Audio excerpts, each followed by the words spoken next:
You've got a job offer, and now you have a choice: negotiate or not.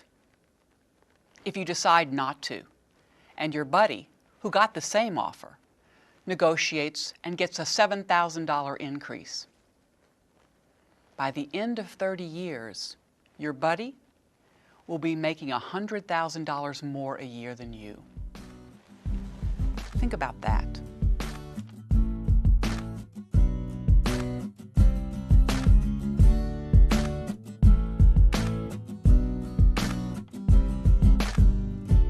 My husband's a trained chef. Do you know that chefs don't have recipes for all those sauces? They know the structure of a sauce, and so regardless of the ingredients they have, they can make a great sauce. And that's what I want for you. I'm not going to give you a recipe for a particular negotiation. Rather, what I want to do is give you the structure of a negotiation so that you can be successful regardless of what you face. I want to propose a new way of thinking about negotiation and what you're trying to achieve in that negotiation. And then what I want to do is give you 4 steps to help you be more effective in getting what you want. Folks typically see negotiation as an adversarial process and are uncomfortable because they're concerned that other folks will think of them as too demanding, too greedy, not nice, or socially awkward. What I want to do today is get you to change the frame of how you think about negotiation, moving it from an adversarial process to one that is problem solving. And problem solving is collaborative. I want to solve our problem in a way that's good for you, but also gives me more of what it is I want.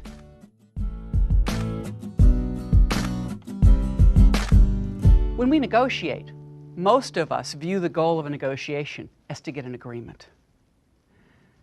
This is wrong. The goal of a negotiation is not to get a deal. The goal of a negotiation is to get a good deal. We need to be able to separate what a good deal is from what a bad deal is. So that means we need at least 3 pieces of information. The first thing we need to know is, what is our alternative? What happens to us if this negotiation fails? What are we left with? What's the status quo, or what alternatives exist for us? And the research is very clear. He or she with a better alternative does better. Secondly, we need to know what our reservation price is. What's the point at which we are indifferent between saying yes and invoking our alternative? And when you negotiate, it's critical that you understand where that reservation price is, because that's the point at which you are indifferent, where a no looks as good as a yes. And the third point, which is really important, and one that people often overlook, is that not only do we have to think about our alternative and our reservation price, we also need to think about our aspiration. What is an optimistic assessment of what it is we can achieve in this negotiation?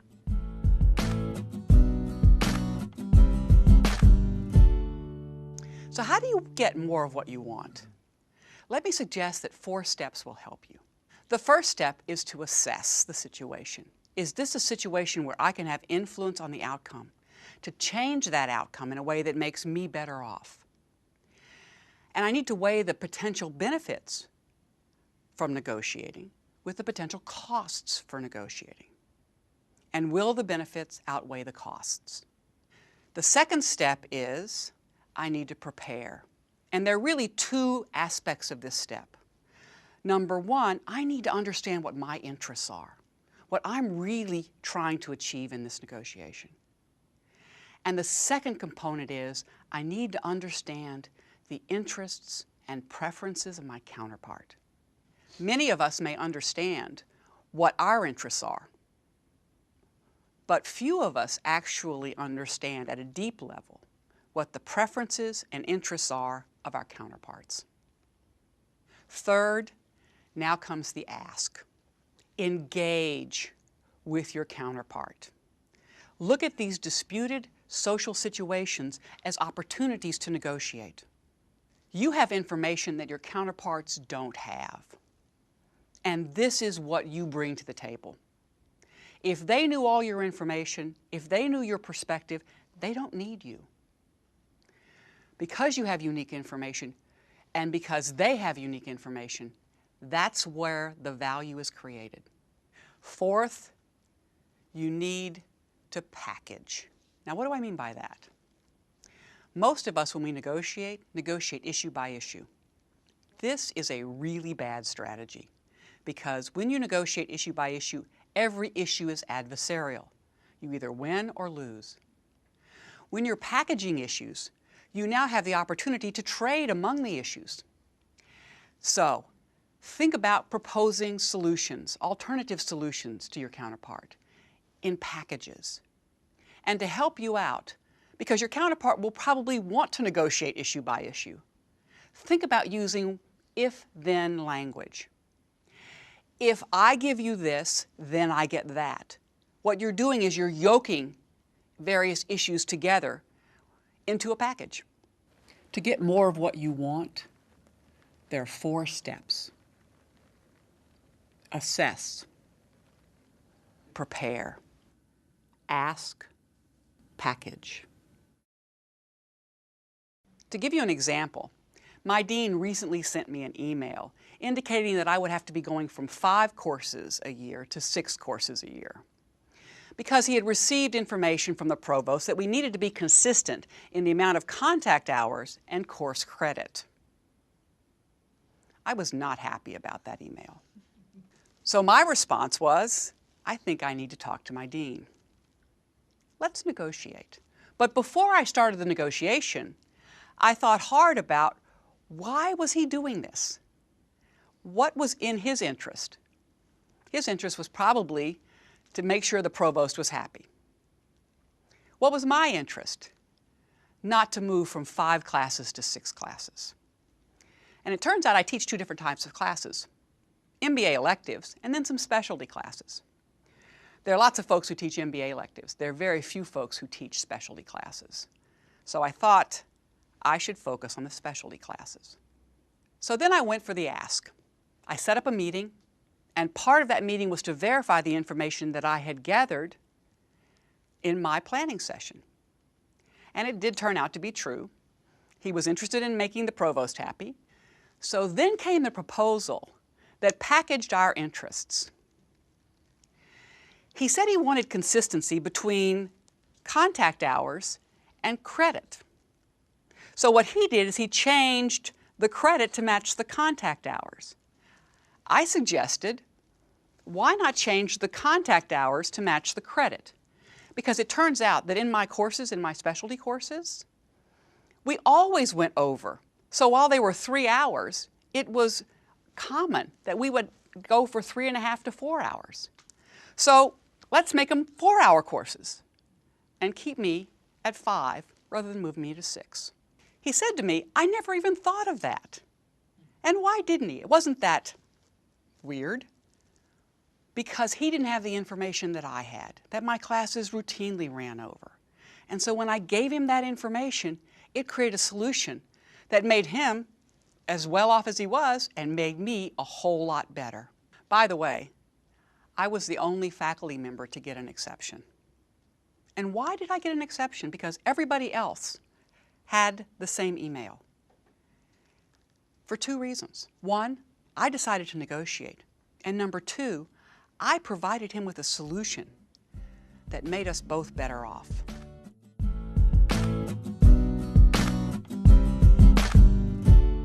So what are the unique opportunities and challenges that women face when they negotiate? Let's start off with an example that's pretty far away from what most of us think about as negotiations. In 2006, the U.S. Tennis Open's Grand Slam tournament got some new technology. And for the first time, they were able to replay the calls.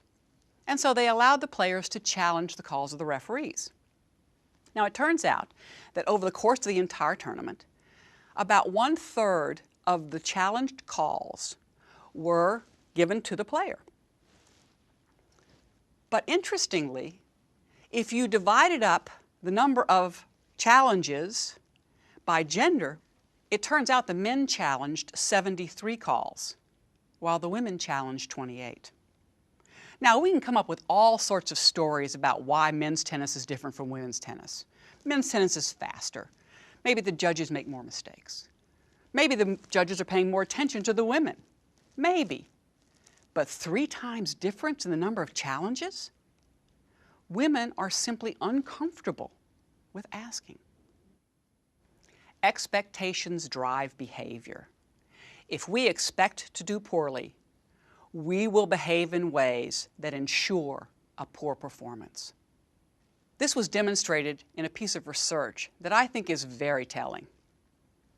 When women were told that people who are like them negotiate poorly, they did significantly worse in their negotiation performance than their male colleagues. When they were told that people like them negotiate well, they did significantly better than their male colleagues. Expectations drive behavior. If you change your expectations, you will change your outcomes. As women, we need to be very cognizant of 3 aspects of negotiation. Why am I asking? How am I asking? And for whom am I asking? Let's first talk about why you are asking. It turns out that women are much more effective in negotiations when they pair their competence with a communal orientation. Women need to demonstrate their concern for the other. So how will my skills help you, the organization, my employer, my team, to do better? So let me give you an example. A colleague of mine had gotten a wonderful job offer from an East Coast university. So she came to me and said, "Can you help me figure out how to leverage this offer? I really don't want to move." I said, "No problem. We can do this." So I said, "Make an appointment with the dean and take the offer with you. Be very clear. Dean, we have a problem. I love Stanford, but I just received this offer. And it's an attractive offer. I need some help. Can you help me figure out how to stay here?" She wasn't making a demand. She wasn't giving an ultimatum. She was saying, "Can you help me?" Communal problem solving. How are you asking? Male evaluators penalize female negotiators in a single issue distributive negotiation when I ask for more money, in ways that they do not penalize her male counterparts. Female evaluators penalize both males and females for asking for more. Why the women were penalized was because they were perceived as being too demanding and not nice. Now note I said a single issue. They were negotiating issue by issue. So, how can I help you with this pool of resources that I need to do my job more effectively to make you better off? And packaging. Communal packaging. Next, for whom are you asking? It turns out that if we distill the research and negotiation, we have 2 big findings. Number 1, you're better off negotiating for yourself if you're a man. Number 2, if you're negotiating for me, I am much better off if you are a woman. Women outperform men in representational negotiations between 14 and 23%. This is huge. So I use this all the time. When I negotiate, I don't negotiate for myself. I negotiate for my husband, my 4 dogs, my 7 horses, and my 14 chickens. That's a lot of mouths to feed, and it works.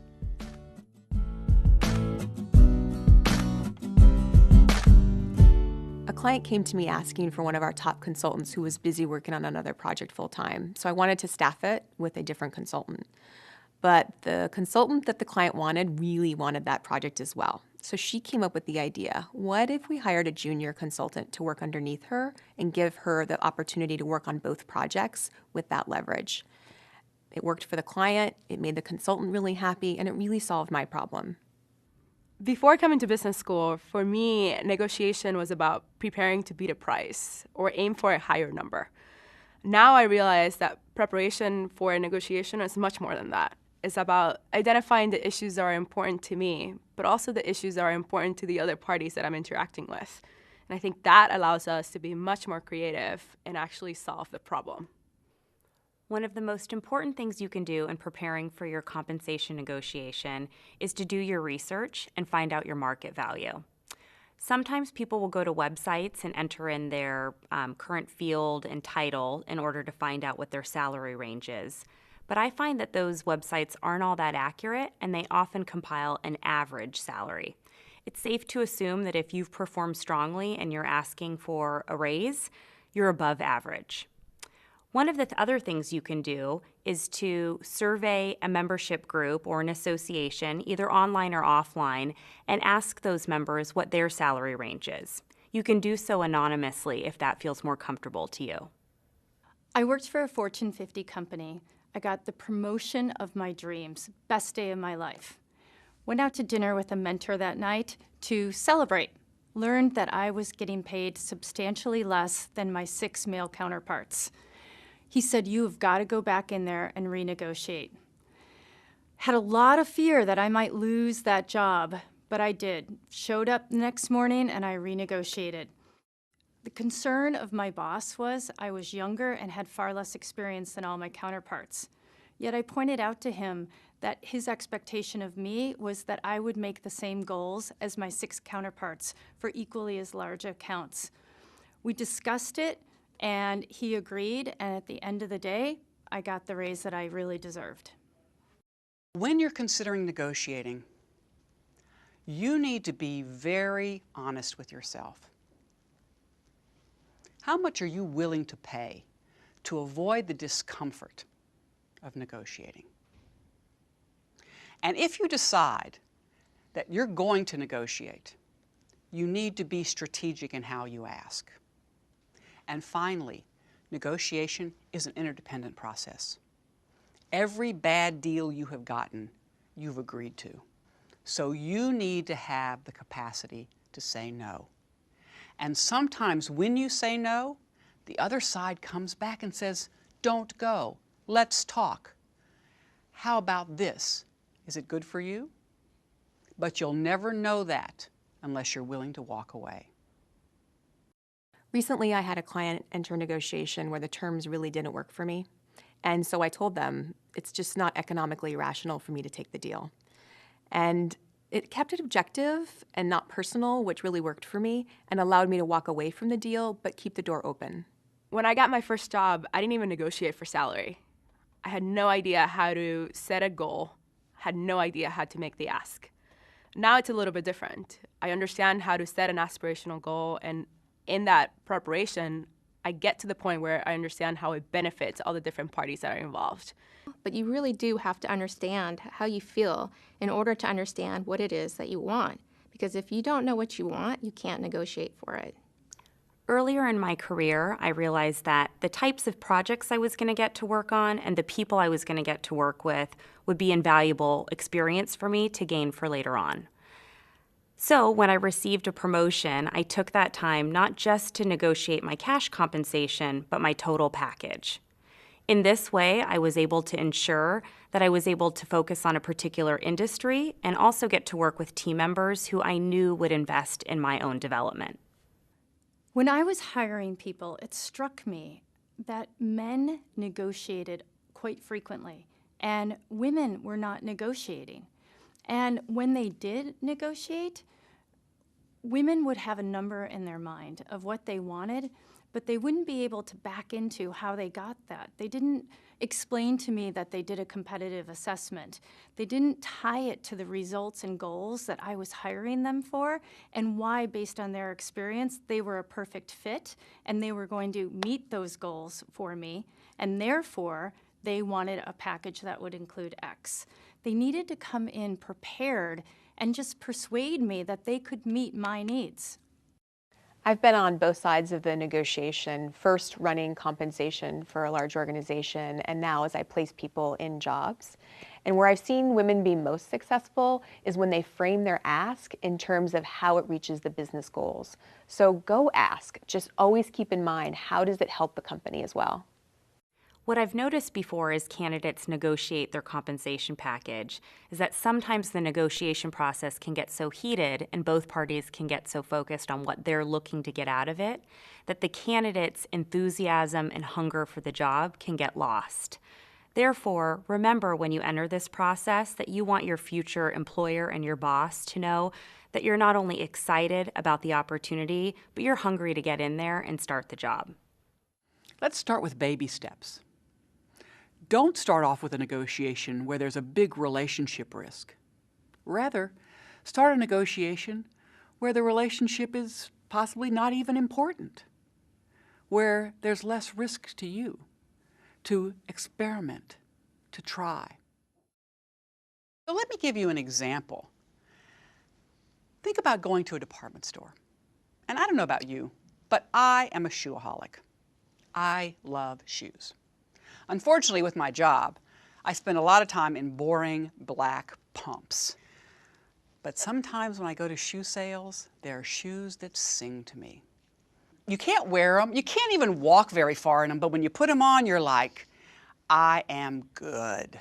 So, I go to this department store. It's the sale. They have a sale like once every 6 months. I'm there when the store opens. And I find the boring pairs of black pumps that I'm going to have to buy. And then there's a shoe that from the rack was singing to me. And I found them, and they were in my size. It was great. I was so excited. But then I looked at the price. It's like, these were really expensive shoes, and they hadn't discounted them very much for the sale. And I said to the guy, I said, I'm going to buy these shoes here. These are beautiful. I want them, but they're too expensive. Can you help me? And he said, no problem, ma'am. Here's what you do. Buy all 4 pairs, but don't wear these shoes. And then bring them back in a week.